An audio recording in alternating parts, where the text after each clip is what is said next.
WWE 2K23 has a lot of fans excited to get their hands on the game, but based on all of the impressions and the videos and gameplay that have come out, it has some fans feeling mixed about the game and whether or not they think it's worth picking up. So today we're taking that feedback, the comments, all of it, and we're going in depth about some of the things and some of the reasons why fans are feeling a little bit mixed and on the fence about this year's games. Welcome to the show, I'm Matt, good to have you here. Now, the purpose of this video is not to just simply, crap all over the game and say, well, you hate it all, then why would you even bother getting it? The purpose is to really just dissect it and try to come at it from both sides, right? We talk very positively about WWE games and we're excited, I'm excited for it. There's a lot of good stuff, like War Games, John Cena Showcase, and a lot more. So personally, yeah, there's a lot of reasons why I am excited for the game, but it's also, I think, important to look at the other side of why fans are feeling a little bit kind of hesitant about this year's game and some of the reasons why they're not happy with how the game is looking and shaping up. And one of the first things we want to talk about is going to be the character models. Now, we're seeing a really big, expansive roster this year because a lot of WWE stars have returned. They are going to be in this year's game, and the roster is looking very healthy for current stars, legends, and we got 5 DLC packs that are going to be announced. But from all the stars that we have seen, from screenshots to gameplay footage, some of the models just don't look great and they're not updated. And one of the criticisms we have is that entrances, for example, are not updated in large part across multiple stars. And while we're getting really good new lighting dynamics and lighting changes, getting reflections, you're not seeing a huge change and increase graphically or just how the superstars look in some of the gameplay footage we've seen. And it could be that it's early build footage and the final product that we get is going to have a big increase.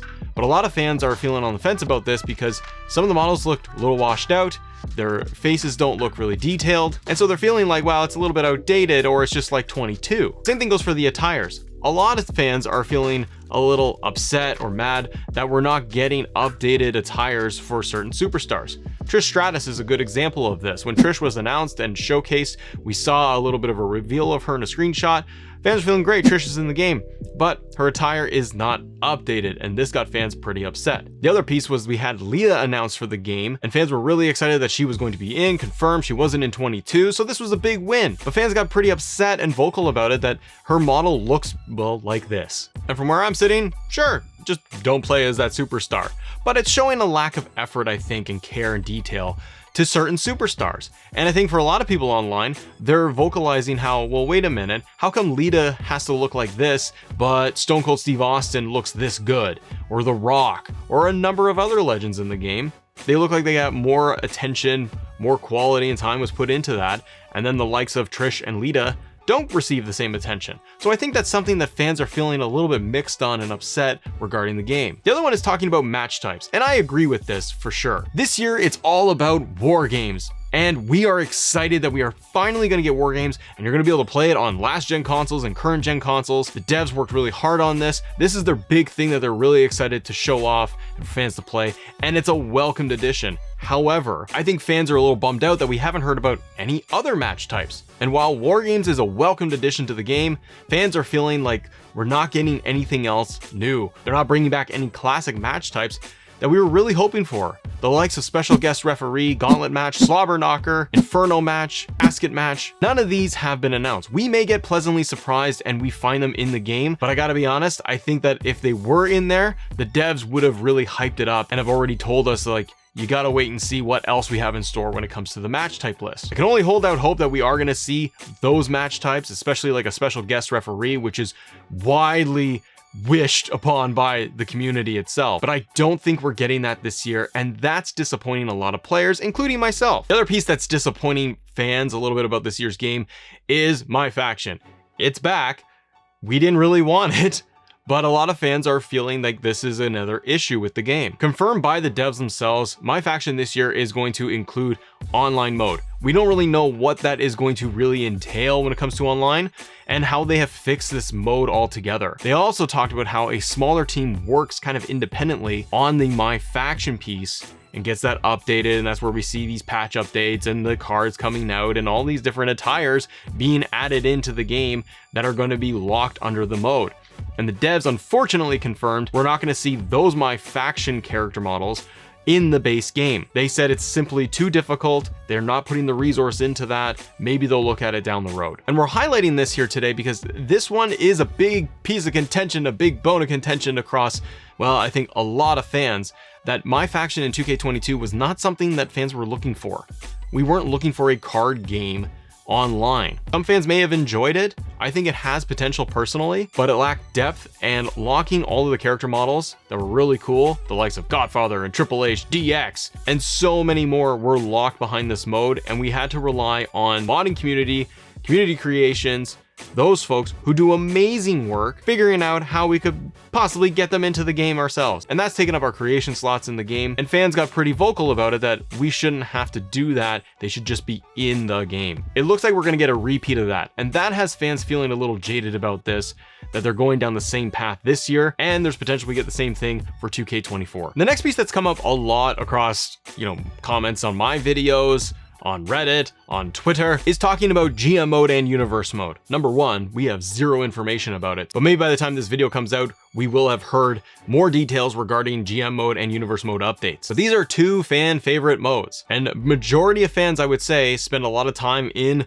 GM mode or universe mode, one or the other or both, and we're looking for that stability, the online experience working, more features, more updates. But where fans are feeling really mixed on this is that it doesn't seem like we are going to get a lot of updates when it comes to either mode, and that my GM and universe mode are still going to feel limited.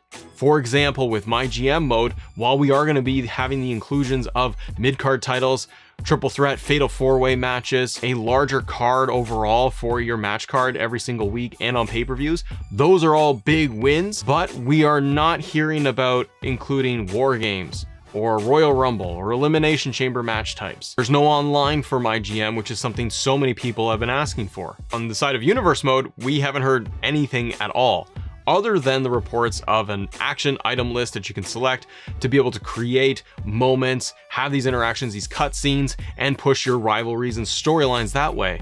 But where it falls short is that a lot of players were really hoping to see story designer make a comeback and promos, and we're not getting that. Now, we could be pleasantly surprised, and the action item list that we're hearing about where we can select things, if that's the path and the direction they go, maybe it's going to be even better for us, because maybe it's going to give us those promo options all embedded in there, and we're going to have so much more customization in universe mode. We don't know yet, but based off of the information we do have and how fans are feeling about it, it's feeling again limited, and we're still concerned over the fact that we might have stability issues with the game, or that we can't get tag team finishers to work in the mode. Hopefully fans are pleasantly surprised with both GM and universe mode this year, but specifically with universe mode, 2K has had years to work on this mode to get it in a healthy spot, and it feels like every year it just comes up short. Hopefully we're pleasantly surprised, but it's definitely something fans are worried about. Another one that comes up a lot in the community is dealing with commentary. We got the 3-man booth again this year,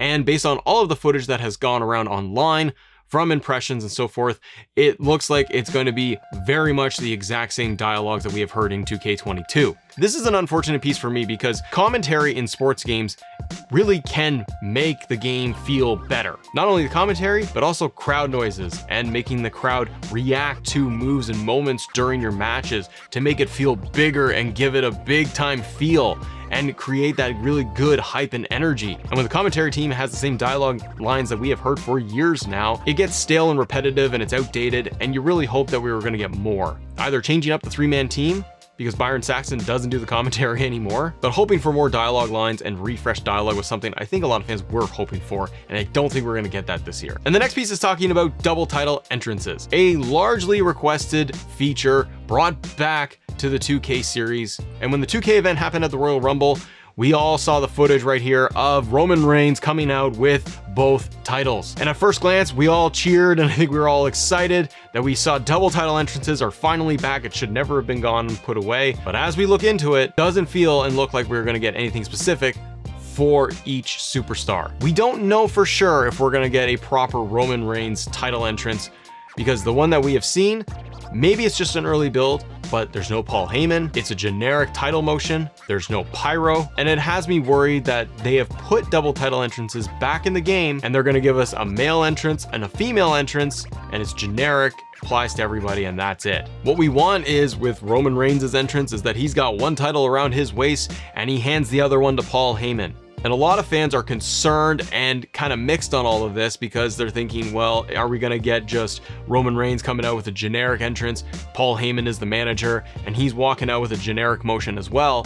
But if we put it back to, say, a single title entrance, are we going to get the proper Roman Reigns entrance like we had in 2K22, where we had the Paul Heyman motion, the victory motion, the pyro, everything?